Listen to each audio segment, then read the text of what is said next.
question for you all. Would you want to work at this company? Your salary and bonus mostly paid in stock, which has been rising rapidly. It's about $90 a share. There's investors or analysts are saying there's definitely a possibility, 130 to 140 even probability the stock eventually getting up per share. You've been voted by Fortune the most innovative company for 6 years. You've seen it's this great company. So like, who all would want to work here? You know you all would. I would. This company is Enron. And I assume much of you know that Enron collapsed. You may not necessarily know about it because it's kind of in that awkward time period where you don't talk about it in history class, but we were really too young to really comprehend it because I was in 5th grade when it happened, so I didn't really know much about it. And basically, quick pool, that stock right there that was $90, a little over a year later is worth less than $1. And basically, Enron was this energy company. They're a leading company in America. And there was a scandal exposed, which I'm not really going to get into just because it's very detailed. You could talk about forever, about Enron. And then the shareholders, as a result of that stock dropping to less than $1, lost $11 billion. And basically, I, along with many analysts, feel that you can trace Enron's collapse through the culture that was embedded in the company. And so mainly talk about 2 points. Enron had this, wanted to be their very best, which is obviously, who doesn't want to be the best? But they almost placed an overemphasis on being the smartest and having the very best people, which in reality sounds great, but doesn't really work. In utopia sounds great, but in reality doesn't really work. And then secondly, Enron created this culture that because it allowed for ethically professional practices to go and no one seemed so much to care. And Enron had this, as I said, wanted to be like the smartest guys in the room.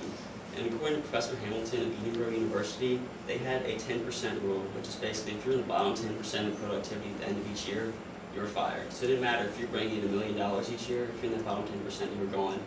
And then you just kept bringing up a new 10%, and it kind of led down to questionable ethical practices down the road. And also, Enron always wanted its employees to think big. According to Shannon Bowen and Robert Heath, Enron's leadership stresses virtue of innovation. They fostered a culture. They encouraged employees to be at all levels to be entrepreneur. Failure at Enron was not thinking big and failing, but failing to think big. Basically, they wanted to put their whole company in risk. And while some risk is good, basing your whole company on it is probably not a sound business decision. And secondly, I want to talk about the culture that Enron bred that led to these questionable ethical practices. At Enron, as I said with risk, they basically wanted to push everything to the limit. Business practices, laws, and personal behavior. Basically, because of this 10% rule, employees don't almost cheat on clients or cheat on fellow employees just so they wouldn't get fired because it was seen as such a great company. And according to the smartest guys in the room, Lou Wong-Pai, who was one of the leaders at Enron, treated his colleagues with the same equanimity which he cheated on his wife and children. Basically goes back to the idea that they all were just cheating on each other to stay alive or stay afloat. It was also at Enron, almost like the game for these people. They basically took people's money and almost played games with it, and they played with California's electricity. Between 2000 and 2001, California, after deregulation with energy, had 38 total blackouts, many of which were a result of Enron basically telling the power company just to shut off power in an aspect of California so they could raise the price of gas, which, I mean, it wasn't breaking the law, but I think most of us would agree that's pretty ethically questionable. And as a result of this, California lost between $40 and $45 billion according to Public Citizen. And while this was happening, Enron quadrupled its revenue in the first quarter of 2000 compared to the first quarter of 2001. And lastly, Enron had hypocritical leadership.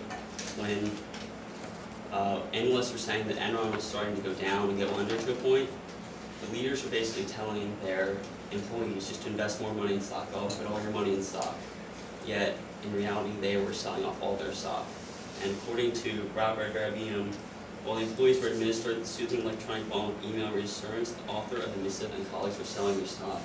So basically, in the end, really, all Enron's leaders got away with a ton of money because they just sold all their stock. And everyone who worked there essentially lost everything because they just kept buying more stock because they trusted their leaders.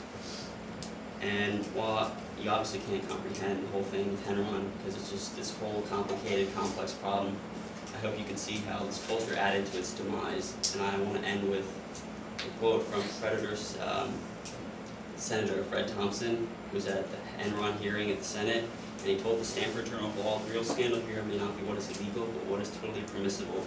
The system is clearly not designed with the interest of the general public or the investor in mind. Basically saying not everything Enron did was illegal, but it was all ethically questionable, and in the end, it lost a lot of people their entire life savings and retirement and everything.